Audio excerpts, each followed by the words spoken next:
Good afternoon, everyone. My name is Brittany Miller, and I'm excited to be back for this week's Facebook Live series, Here with Families, Here for Families. We hope everyone has had a wonderful week. We know many families are out on spring break with their children. We've been busy, helping families with all of their questions at Raising Special Kids.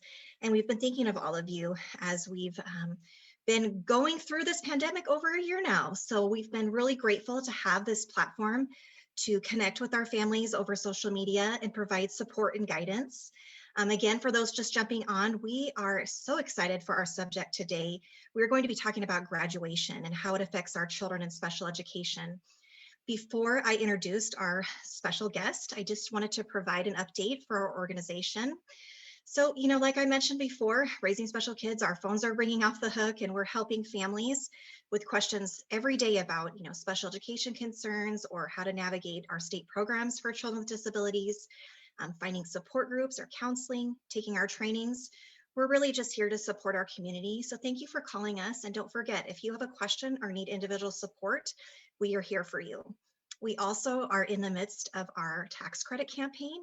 Thank you so much for those who have donated to Raising Special Kids.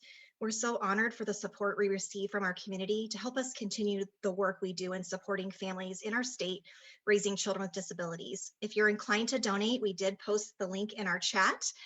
Arizona Gives Day is coming up.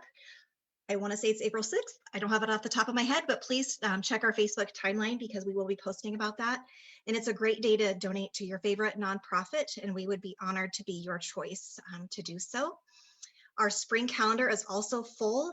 We have tons of classes, so please register. Right now, they're virtual. They're at no cost to you, and we have all kinds of topics ranging from 504 plans to IEPs, to early childhood education, to legal options where we discuss guardianship and power of attorney and more. So please register. We would love to have you. So I am so excited and honored to be hosting this Facebook Live today. We have Lori Bird back from the Arizona Department of Education Dispute Resolution team. And we're so thankful for her to take the time out of her very busy schedule to talk with us on the subject of graduation. So thank you, Lori. We're so excited to have you here today. Thank you, Brittany. I'm glad to be here. Before we start, and before you start getting into some of the questions you have, I just want to let the audience know that I am an attorney, but I am not your attorney. And therefore, I cannot give specific advice, legal advice on any situation that's specific to your child. I would also ask that to protect the privacy of everyone's children, that you don't speak in names or give me the names of any children, and that we speak in hypotheticals if we have, or scenarios if we have questions, because I want to be as helpful as I can. But the Arizona State Bar requires me to tell you that this is not legal advice that I'm providing to you. Thank you for sharing that with us and for the reminder. And for families listening in, please feel free to put in your questions. If and when appropriate, we can ask Lori, and I will make sure, we keep them general so we can protect the privacy of our families. But of course, later, if you have individual questions, please call Raising Special Kids and we can help you with those. Okay, so to start things off, I just want to give a preface. Lori and I have discussed this before, but as all of you listening in know, that as parents and families, sometimes the subject of graduation can bring up different feelings. So for me as a mom, of course, it's excitement, it's, a little apprehension about what's next. It's pride, that rite of passage that our children are accomplishing this great feat, that they've finally finished their education and they're going to move on to adulthood. There's nervousness, and often for us raising children with disabilities, it can be stressful and maybe kind of fearful because we're afraid of what's next. Adulthood can kind of seem intimidating for us who have children with disabilities, and they've been in the school system and had great services and have been protected, and then now they're venturing on to next steps, and there's a lot of emotions involved. And we get many, many calls about this every day at Raising Special Kids, and especially this time of year, we do get them surrounding graduation. So Lori, I compiled, along with my staff, we compiled some questions that we've received before from families about graduation, and we'd love to talk to you about them and also kind of dispel some of the myths that are out there, because there is some misinformation that we hear. And Raising Special Kids, we just want to make sure our families have the accurate information so that they can best support their child. So with that being said, let's just tackle these questions and get started. Okay, first up, in order for a student to graduate in Arizona with a high school diploma, what are the requirements? So in Arizona, our Arizona State Board of Education sets out the minimum number of credits required. That's where you'll hear people talking about things like they have to have 3 credits in science. They have to have algebra, geometry, algebra 2, and then another math class, 4 credits. So there's 22 credits that are set forth by the Arizona State Board of Education. And then your particular school district might have added some other requirements. For example, some school districts require a computer class, or they require some extra electives. So a school district can't take away from the credits required by the Arizona State Board of Education, but they can add to them. And I'm not talking about crazy numbers like 30 credits. There are districts that are, around 24, 23, 24.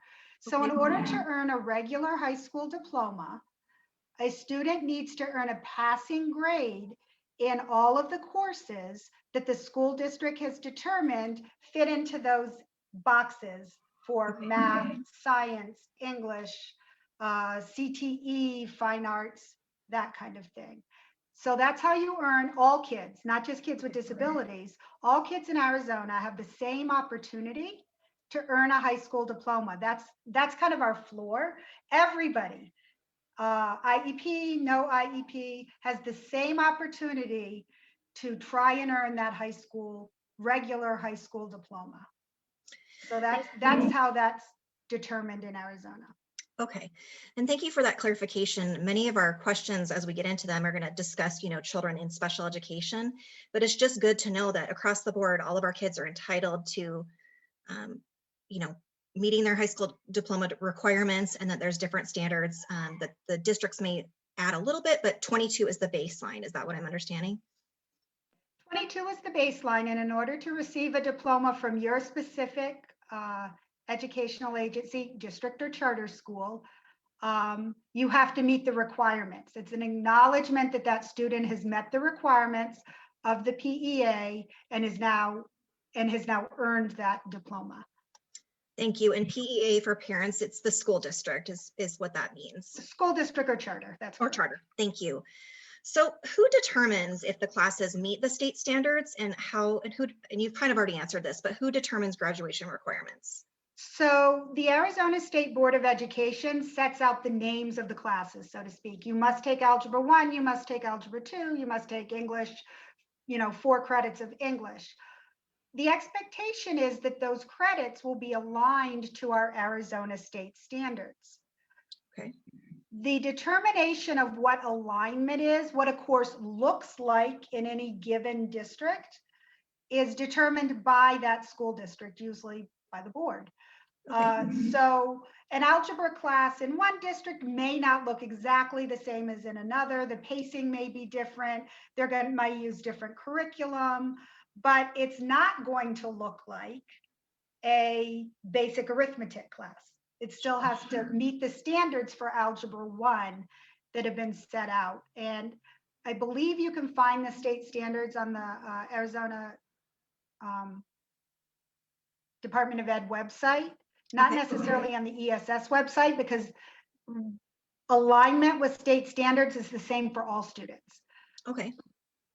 And I don't know if the state board website has it on there or not, to be quite honest. Okay. So this is a question we get all the time. I'm leading right into it. Do students with disabilities have to complete the same amount of credits as their peers? They do. In order to earn that regular high school diploma, they have to complete all of their requirements. So the IEP teams don't get to say, well, you don't have to take geometry, or, you know what, 2 years of English is enough. And here's why. We want to provide all our kids with a quality education. We don't want to water down anyone's curriculum. And by that, I mean, set the expectation lower that they don't have to be exposed and attempt to have this type of education. It would be discriminatory to do that. And so the standard, the number of credits, is the same. Even a student who maybe takes the alternative assessment or is more severely impacted by their disability, cognitively or intellectually, still has the ability to take classes that are aligned to the state standards through what we call core connectors. And that's a really good question for parents to ask right in the beginning uh, of high school. If their student is in a program that maybe they're not sitting in a general education class, maybe they're in a resource class, or maybe they're in a specialized classroom for some of their classes, depending on their needs. It's an okay question to ask. Can you show me how this class that my student is taking is aligned to the state standards, because I want my student to be able to earn that regular high school diploma. So Okay. even those core connectors are what can do that.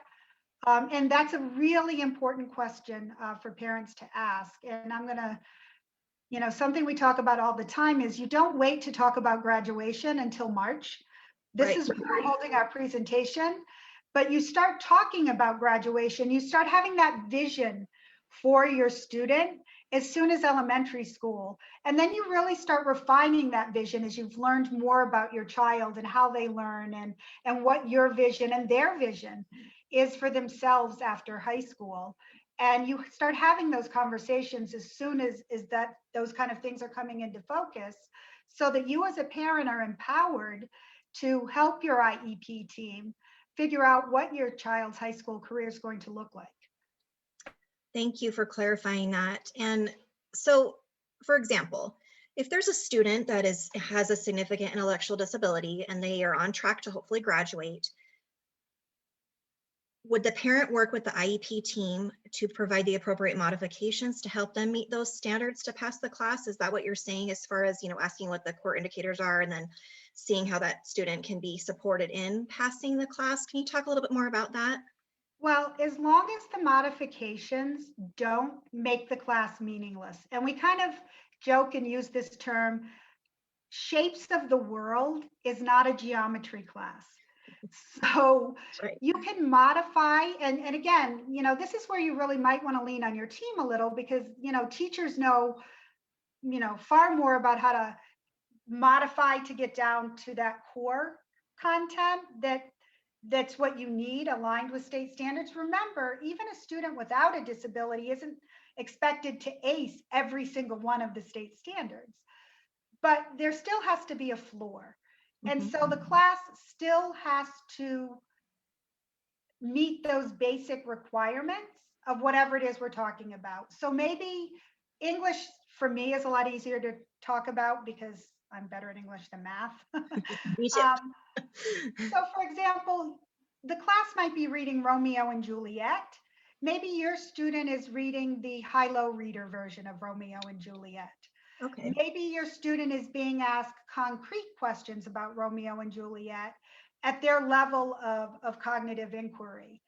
So yes, those kinds of modifications are appropriate. What you can't do is substitute a completely different class or create a completely different class and simply slap the name sophomore English on it. They can't be reading, Dick and Jane Go to Right. DC when the rest of the class is reading Romeo and Juliet, because modifications are still all about Right. access to that gen ed curriculum. I know, as a mom, one of my favorite parts of seeing my daughter learn at school was when, she has pretty significant intellectual disabilities. And I loved it when, they're learning science, and she is too, but it's on her device, and she's having to identify animals, but it's in her way and it's modified, but she's on grade level with what the rest of the class is doing. And so I'm assuming those types of modifications can be decided by the IEP team to help that student in the classes that they take. Yes, modifications and accommodations are determined by the IEP team. Okay. You really need, again, I'm trying to conserve time here. Sure. If a child is simply learning the same curriculum, but they're using a device, or they're getting extra time, or they're getting 3 choices instead of 4 on a multiple choice test, but they're still responsible for the same curriculum, that's actually an accommodation. It's when we start taking out pieces, maybe non-essential pieces of that curriculum, that we're talking about modifying the curriculum. So that's an important distinction that parents also need to know, uh, because it could be noted on their transcript, particularly maybe this is probably more important for your college-bound students, but it could be noted on their transcript that this course was a, resource level or a modified class, and there's all kinds of rules about that and what you can and can't put on transcripts. Again, reach out to Raising Special Kids if you have those types of questions. But really be clear about what's a modification, taking content out, changing the content of the class, versus what's an accommodation, which is allowing your student to access in a different way or provide their knowledge in a different way, demonstrate their knowledge in a different way. Thank you for distinguishing those differences, because we do get questions from parents all the time on what that means. So summarizing what you've said over the last few moments, students that have IEPs, they still have to pass their classes, right? They have to pass them to meet the requirements if they're going for their high school diploma. That is correct. Okay. And what constitutes a passing grade is up to the teacher. Okay. Thank you. So moving on, in regards to children with IEPs and their goals, do they have to complete or master their IEP goals before they graduate from high school? They don't have to complete or master their IEP goals before they graduate from high school. Getting a regular high school diploma, and let's step back just a half a step for a minute. Okay. When a student earns a regular high school diploma, not a GED, not a certificate of completion, a regular high school diploma, that ends their entitlement to a free and appropriate public education. And so I lost your question. It's okay. Do they have to complete or master their IEP goals to get that? No. So okay. That is completely separate. But here's where what you need to know. If your student isn't making progress and they're not mastering their IEP goals, or for whatever reason, you don't feel your student is receiving a free and appropriate public education, you still have all of your procedural rights. So that IEP must provide FAPE.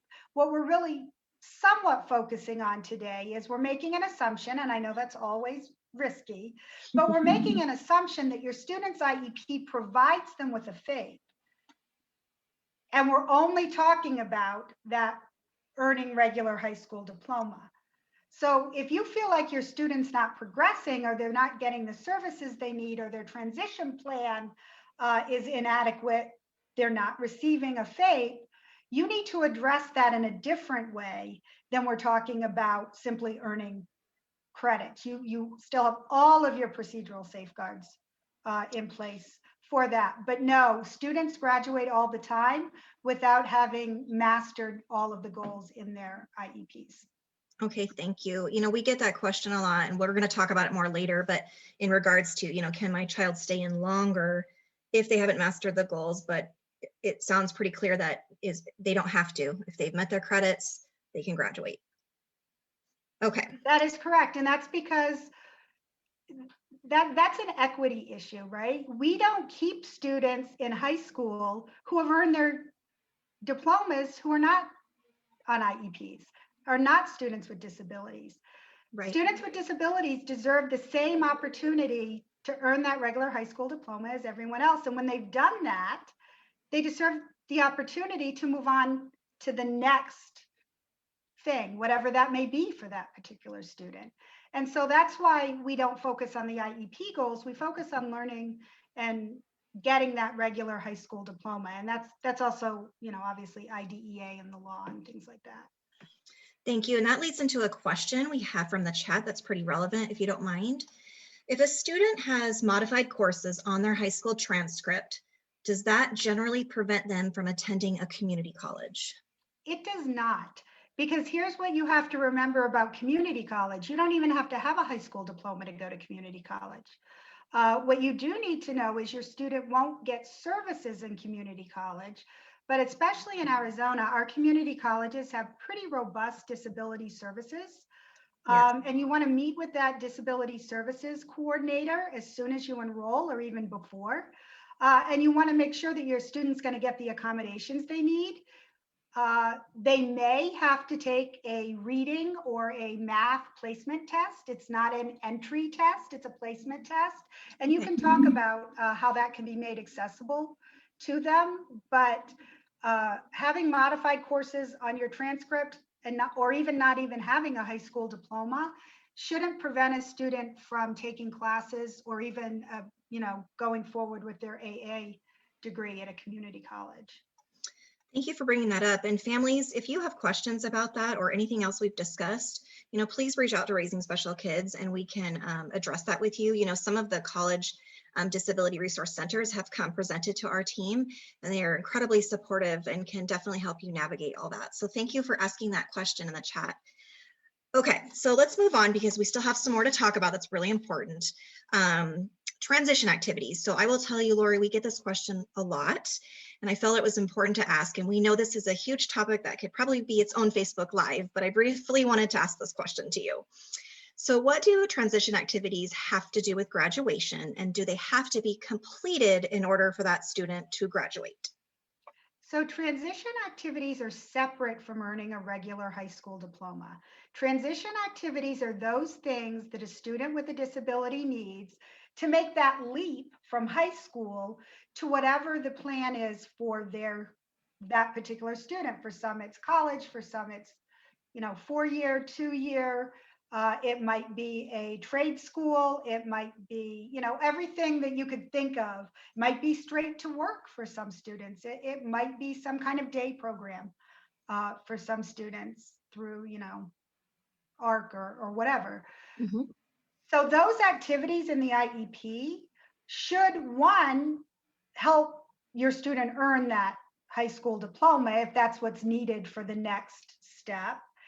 And they should be preparing them academically, behaviorally, social emotionally, executive functioning wise, for whatever that skill set is that they're going to need next. And the answer is the same as when we talked about IEP goals. However, if that student doesn't master all of the transition activities or their targeted transition goals, but they do pass all their classes and earn all their credits, they will receive a regular high school diploma, which will end their entitlement to a FAPE. Again, assuming they've received a free and appropriate public education and the school district or charter has not failed to provide them with transition services or are inadequate. So again, that's a transition planning is really, really, really important. And if we want to do a whole nother, the Arizona Department of Ed actually has transition specialists that are accessible. I'm sure that some of the parents support partners at Raising Special Kids has talked to them. They give presentations about transition. We have a whole transition conference out of our IDEA conference that targets parents and students. So if you're concerned that your child didn't receive a FAPE, please look at all of those resources. But it is separate from earning a regular high school diploma. It's not a requirement to earn that diploma. Thank you for clarifying that, because that is one of the common myths. Even as a mom, I see that in the community that parents talk about. And definitely we've talked about doing a whole transition focused Facebook Live. So thank you for bringing that up. And families, if you have questions, please reach out to us. We'll help you. Okay, so Lori, we know that some kids don't earn a high school diploma. Is there any other sort of certificate that they can earn?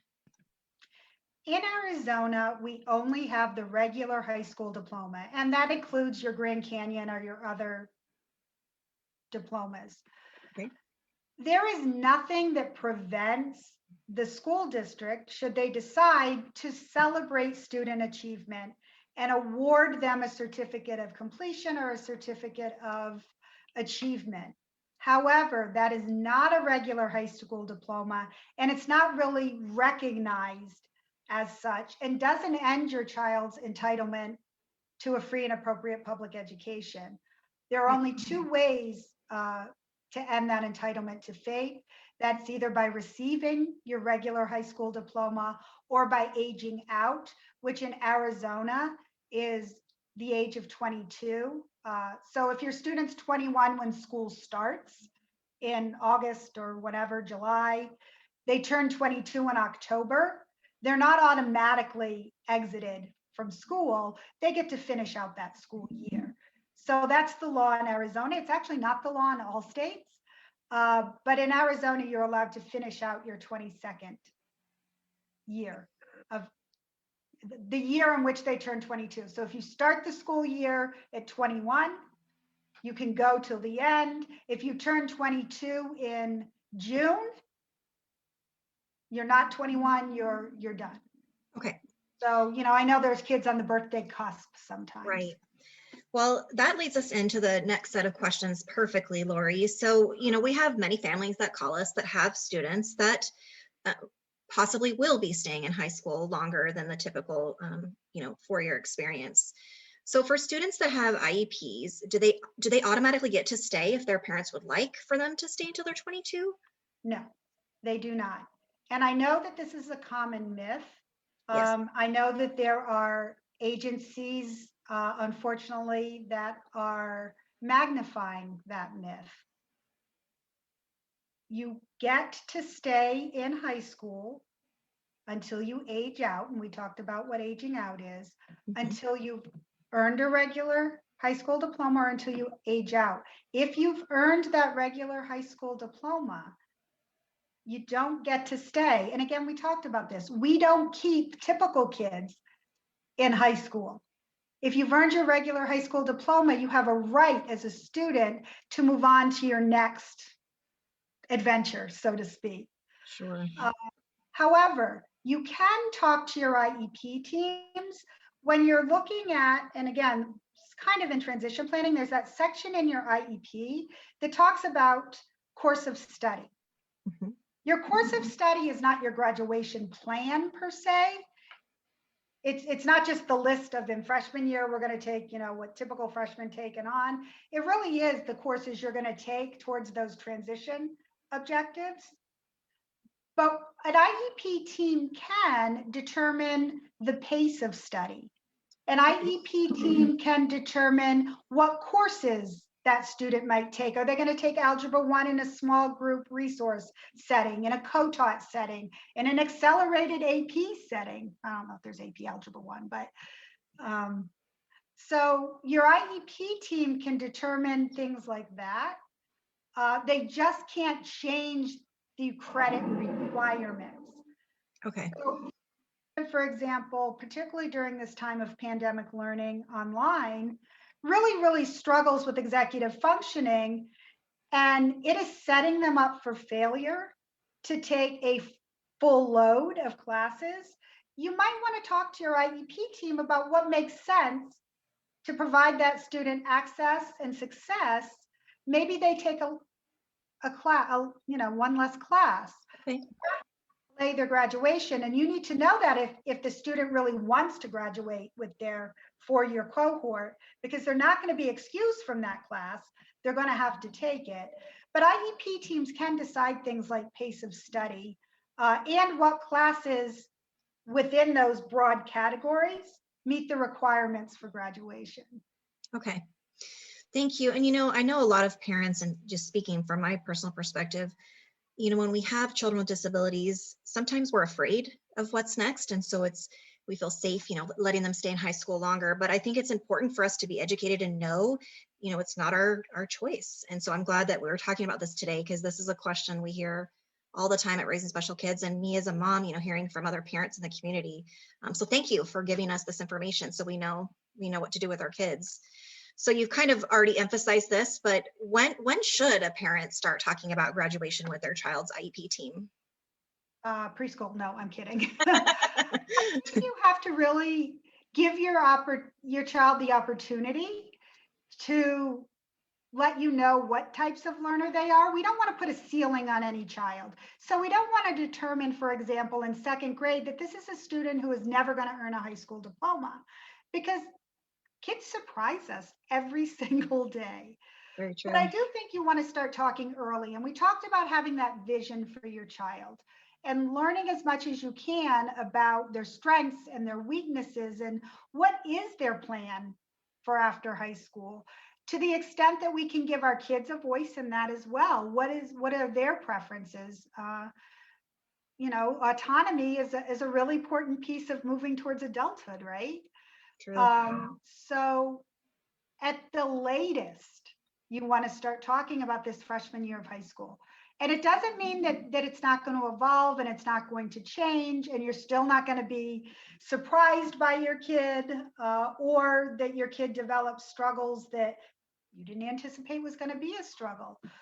But you want to start these conversations early because no one likes to get to May and either find out my kid's not going to graduate and I thought they were, which happens, or find out that you just assumed that that child would be continuing on another year and the school district's handed you, because they have to give you a summary of performance for your child. They do not have to evaluate your child before they graduate with a regular high school diploma or age out. But they do have to give you, or the student if they're over 18 and not under guardianship or delegation of rights, a summary of performance that they can kind of use with their next endeavor.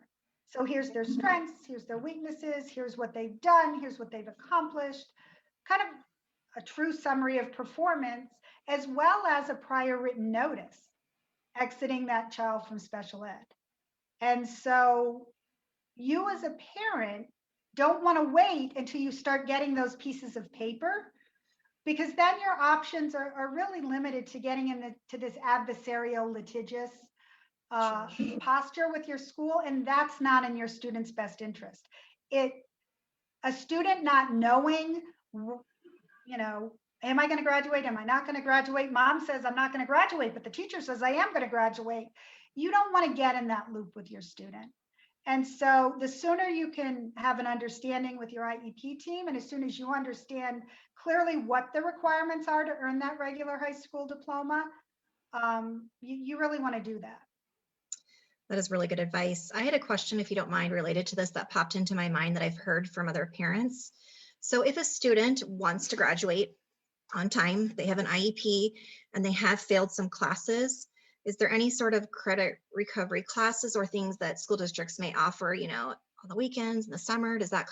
Do those types of options exist to help them catch up? In terms of the pandemic question, I really don't know what school districts are going to be offering. It's really up to your individual school district. I know as you go along, let's say you fail freshman English, that often they have either summer school or night school, or you can take it online, but you really need to talk with your own district. Usually there are credit recovery options for students. Some students may, for example, take 2 years to pass Algebra 1 or to pass freshman English or to get in all of their credits. And that's where we're talking about it's okay if it takes more than 4. Okay. Some districts really like to have students graduating cohorts, but if your student can earn their regular high school diploma in 5 and 6, that's okay. And they should continue to work towards earning that regular high school diploma. Even all students should. They should continue to take academic classes. It really shouldn't be, okay, we've thrown up our hands, your student's never going to learn a diploma, therefore they're perpetually in home ec and cooking classes and grocery shopping classes for the rest of their school years. They need to continue working on those academic skills as well. Thank you. So moving on to the actual graduation, many parents want their child to participate in that ceremony with their friends, that rite of passage, wearing the cap and gown, whether they're walking or they're in their wheelchair, they want to walk with their class. If a student is on track to stay in high school longer, but their peers are graduating, can they still participate in the ceremony so they can be with their age group and their friends? It depends. It depends on what your school district says. It's really up to your school district. OCR, the Office for Civil Rights, has said that a student should not be denied the just blanket denied the ability to walk with their class simply based on their disability status. But Okay. it really is up to what the rules are of the school district and who's eligible to graduate. I haven't heard a lot of complaints where students are being denied that opportunity.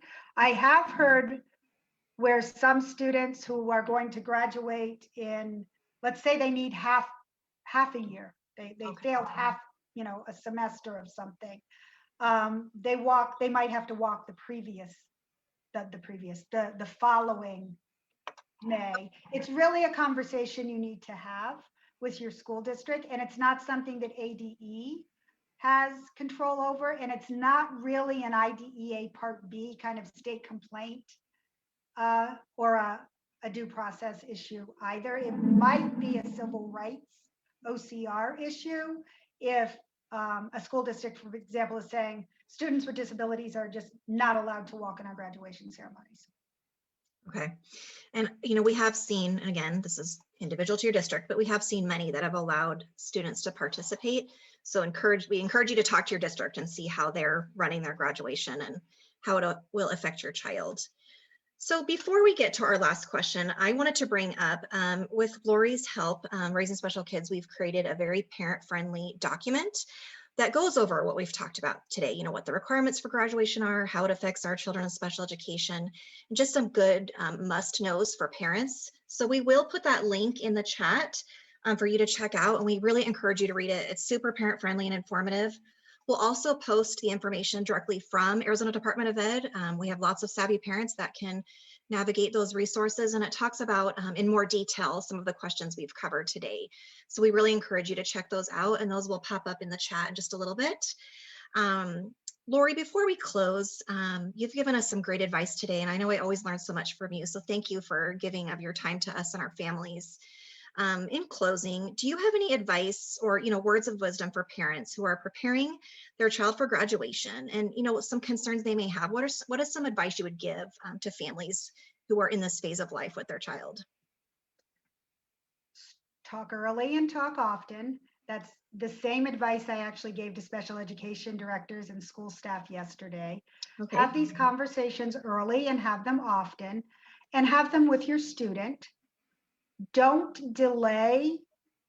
Like Brittany, you were talking about, there's a lot of fear out there about what's next. What is after high school? Don't be shy about reaching out to different adult focused programs, or don't be shy about having your student reach out to the disability services office at either a 4-year or a 2-year university. Knowledge is power. So read everything that Brittany's going to provide in the chat. Read the parent-friendly version. Read the ASTAS, the technical assistance document that talks about graduation. Be knowledgeable about what your student's entitled to and what they aren't, so that you don't waste a lot of time and energy going down a path that simply isn't viable. So really know, and again, that's where Raising Special Kids and their most awesome parent support partners can help you, is looking at what are those battles to fight and what are those battles to fight. But here's the other thing and this isn't really legal or criteria based, or celebrate your student no matter what. Whether that student is going to Harvard and earning a regular high school diploma and is on an IEP for whatever, or whether that student, no matter how many supports and services, that regular high school diploma isn't attainable, all our kids deserve to be celebrated. And they all accomplish things during those high school years. And what comes next is exciting as well as scary, but it is exciting. And high school should prepare them for that. No one has failed if your student is unable to earn a regular high school diploma. And I hate to say keep your expectations realistic, because realistic isn't but really know your kid. What's going to make them happy? Where are they going to fit in our adult community? How can they best be included? Everybody is entitled to meaningful relationships and meaningful work. no matter what their high school diploma status is. And so my best advice to parents is have a vision. What does it look like after high school? And then build your IEP with your IEP team around that vision for your student. And it may include a high school diploma. For the vast majority of kids, it will include a regular high school diploma. But even for those kids who won't earn that regular high school diploma, they've still accomplished something during those years, and that should be celebrated. Thank you so much. It was such a good reminder for all of us as parents, and we've gotten a lot of here's and thank yous as you've wrapped up your advice. So thank you so much, Lori. We know you're incredibly busy, and we're so thankful that this is what, third or fourth time that you've taken your time to help us in communicating, things our families need to know and help empower us as parents and, all of us raising special kids, so we make sure we get the correct information to our community. I did want to share with you, I'm not going to say names, but we did have a couple Lori Berta's awesome shout outs about families you've helped over the years. So clearly you're loved by our community. So thank you truly for the time you've taken with us today. Okay, wrapping things up, I did see there were a couple pretty specific individual situations in the comments. Please call Raising Special Kids so we can talk those through with you. We would be happy to help you. Families, don't forget to check out the links in the chat to the graduation document on our website that we've created in partnership with ADE and Lori Bird, and also with the information from the Department of Ed website. Feel free to share this Facebook Live. It'll live on our timeline forever in the video section. We'll also post it to the Raising Special Kids YouTube page in our website. We hope you have a wonderful weekend. Thank you so much for joining us today, and we will see you next time. Thank you, Brittany. Thank you, everyone. Thank you.